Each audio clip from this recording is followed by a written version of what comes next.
सभी भक्तों को मेरा न्यून प्रणाम। पूनम सिहा की दुनिया में आप सभी का बहुत बहुत स्वागत है। आज मैं आपको जंबेश्वर शब्दवाणी के दूसरा शब्द और उसका अर्थ सुना रही हूँ। आप सुनिए, क्योंकि ये जंबेश्वर शब्दवाणी के जितने भी शब्द हैं ये भगवान द्वारा खुद बोले गए हैं। और आप मेरे चैनल को ज़रूर सब्सक्राइब करें। शब्द नंबर 2 है। एक समय जाम्बूजी ग्वाल बालों के साथ समराथल दौरे पर विराजमान थे। उस समय जोधपुर राज्य के उद्दूजी कान्हावत वहां आए। उन्होंने जाम्बूजी के सर्वन्मुखी रूप को देखकर प्रश्न किया, अर्थात जहाँ भी वो देखते थे, जिस साइड से भी देखते थे, जम्बेश्वर भगवान का मुख ही नजर आता था। उन्हें पीठ पेट कोई अगल बगल कुछ भी दिखाई नहीं दे रहा था। जिस साइड से भी देखते जम्बेश्वर भगवान का मुख ही नजर आता। तो क्या हुआ, उनको लगा कि ये क्या रहस्य है कि मुझे इनका पीठ पेट वगैरह कुछ नहीं दिखाई दे रहा, सिर्फ उनका फेस ही यानी कि उनका मुख ही मुख दिखाई दे रहा है। तो उर्दू जी ने प्रश्न किया कि जम्बू जी महाराज, ये क्या है कि मैं जिस साइड से भी आपको देखता हूँ आपका मुख ही मुख नज़र आता है और कुछ नहीं नज़र आता। तो जम्बू जी महाराज ने ये शब्द कहा, ओ मोरे छाया न माया लोहू न मासू रक्तु न धातु। हे उद्धवर, मैं कारण कार्य अज्ञान प्रकृति से परे हूँ। मेरे लहू मांस रक्त और धातु नहीं है, अर्थात मेरी छाया, मैं छाया प्रकृति से मुक्त हूँ, माया से मुक्त हूँ। इस प्रकार भाषित शरीर से रक्त मांस कुछ भी नहीं है। इस कारण मेरी देह में सप्त धातुओं से भी निर्मित नहीं है। जैसे बाकी मनुष्यों की शरीर सप्त धातुओं से निर्मित होता है, मेरा ऐसा शरीर नहीं बना हुआ है।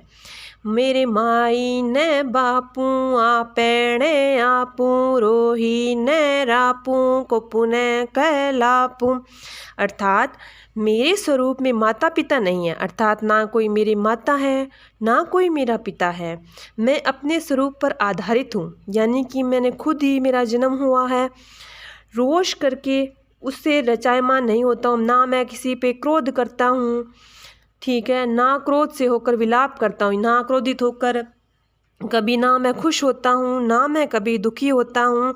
मैं हमेशा क्या करता हूँ, एक समान भाव से बना रहता हूँ। जैसे कि भगवत गीता में भगवान श्री कृष्ण ने भी तो कहा है कि ना मुझे दुख होता है ना मुझे खुशी होती है, ना मैं किसी को श्राप देता हूँ ना मैं कभी किसी को पीड़ा देता हूँ।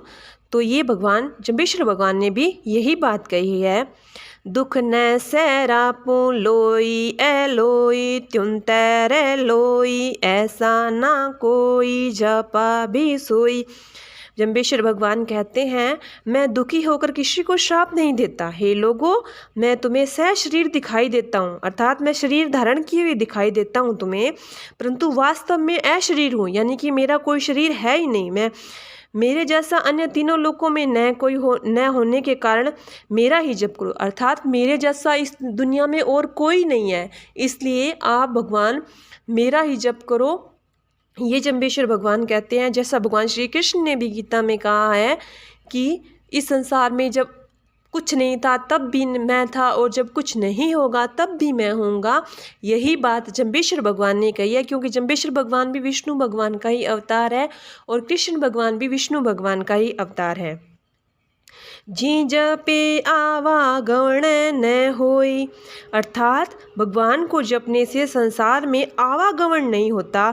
अर्थात आवागमन का मतलब होता है संसार में आना जाना, फिर मर जाना, फिर जन्म लेना, फिर ये चक्कर चला रहता है। तो भगवान कहते हैं कि अगर भगवान का जप करोगे तो इस जन्म मरण रूपी आवागमन से आप मुक्त हो जाओगे, यानी कि दोबारा इस संसार में आपको आना ही नहीं पड़ेगा। मोरी आद न जानत महिवल धुआ बखानत, मेरे आदि स्वरूप को कोई नहीं जान सकता, केवल अनुमान लगा सकते हैं।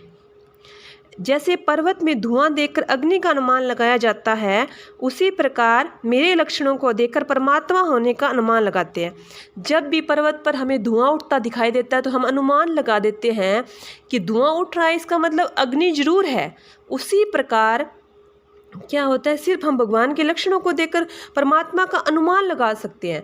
परमात्मा को जानना बहुत ही कठिन है, बड़े बड़े योगी मुनि भी हार गए परमात्मा को जानने में। इसलिए भगवान कहते हैं कि मेरे लक्षणों को देखकर परमात्मा होने का सिर्फ अनुमान ही लगाया जा सकता है। उर्द ढाकेलो त्रिशूलों, मेरे को जानने के लिए भूख प्यास और निंद्रा रूपी शूलों का ज्ञान द्वारा जीतो।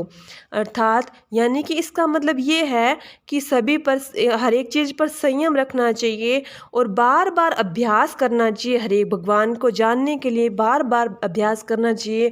भगवान की भक्ति करने के लिए अभ्यास जरूरी होता है, अभ्यास से ही भक्ति मिलती है। बार बार उस चीज़ का अभ्यास करेंगे ना तभी भक्ति मिलेगी। कई लोग कह देते हैं कि जब बूढ़े हो जाएंगे तब भगवान का नाम ले लेंगे, तो जब पूरी ज़िंदगी भर ये अभ्यास नहीं किया तो फिर उस अवस्था में तो कैसे होगा। इसलिए जब भी कोई उम्र नहीं होती भक्ति करने की, तो जब भी आपको टाइम मिले बस भगवान का भजन करते रहे, भगवान का अभ्यास करते रहेंगे ना भगवत नाम का, तो धीरे धीरे अपने भगवान के करीब पहुंचते जाएंगे। आद अना तो हम रे चीलो हमेशा रे जीलो से कौन। अनादिकाल से संसार को रचने वाला मैं हूँ, परंतु मेरे को रचने वाला कोई नहीं है। यही बात भगवान श्री कृष्ण ने गीता में भी कही है कि आदिकाल से संसार को किसने रचा है, भगवान ने रचा है, और भगवान को रचने वाला कोई नहीं है। भगवान की तो अपने आप ही उत्पत्ति हुई है।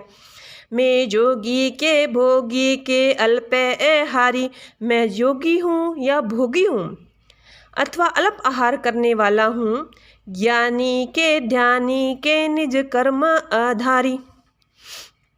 मैं ज्ञानी हूँ, ध्यानी हूँ या अपने कर्म को धारण करने वाला हूँ, सोसी के पोसी के जल बिंब धारी। मैं शोषण करने वाला हूँ या पोषण करने वाला हूँ। शोषण का मतलब होता है मैं किसी को मतलब परेशान करने वाला, उसको प्रताड़ित करने वाला हूँ, या पोषण यानी कि उसका रक्षा करने वाला हूँ, उसका पालन करने वाला हूँ। या जल में सूर्य चंद्रमा के प्रतिबिंब की भांति सभी जीवों में विद्यमान हूँ। अर्थात जैसे सूर्य और चंद्रमा का प्रतिबिंब यानी उसकी छवि हम जल में देखते हैं ना, उसी प्रकार क्या होता है कि सभी संसार का प्रतिबिंब मुझ में ही है, यह कोई नहीं जान सकता। दया धर्म थापले निज बाला ब्रह्मचारी। अर्थात मैं दया की स्थापना, दया धर्म की स्थापना करने के लिए ब्रह्मचारी रूप में तुम्हारे सामने विद्यमान हूँ। यानी कि भगवान क्या करते हैं, जब भी क्या होता है धर्म की स्थापना करनी होती है तो भगवान साकार रूप लेते हैं। साकार का मतलब होता है जिसका रूप होता है, और निराकार का मतलब होता है जिसका कोई रूप नहीं होता।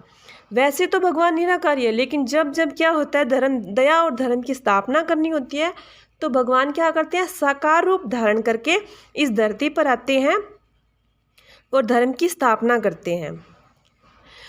तुम्हें मेरे असली रहस्य को तो केवल मैं ही जानता हूँ, यानी कि मेरे असली रहस्य को सिर्फ मैं जानता हूँ, इसके अलावा कोई नहीं जान सकता।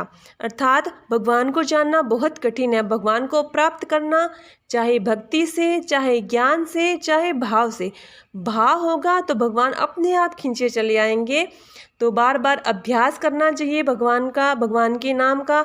तो इससे क्या होगा, हम भगवान के धीरे धीरे करीब पहुंचते जाएंगे और अंत समय मतलब लास्ट हमारा जो एम है लाइफ का, हमारे जीवन का जो भी उद्देश्य है वो क्या है, भगवान को प्राप्त करना। तो अभ्यास से, ज्ञान से, ध्यान से क्या होगा, हम भगवान को धीरे धीरे प्राप्त कर लेंगे। हम ऐसे करीब आते जाएंगे भगवान के कि हमें खुद को ही पता नहीं चलेगा। तो यही जम्बेश्वर भगवान ने कहा है। बोलिए गुरु जम्बेश्वर भगवान की।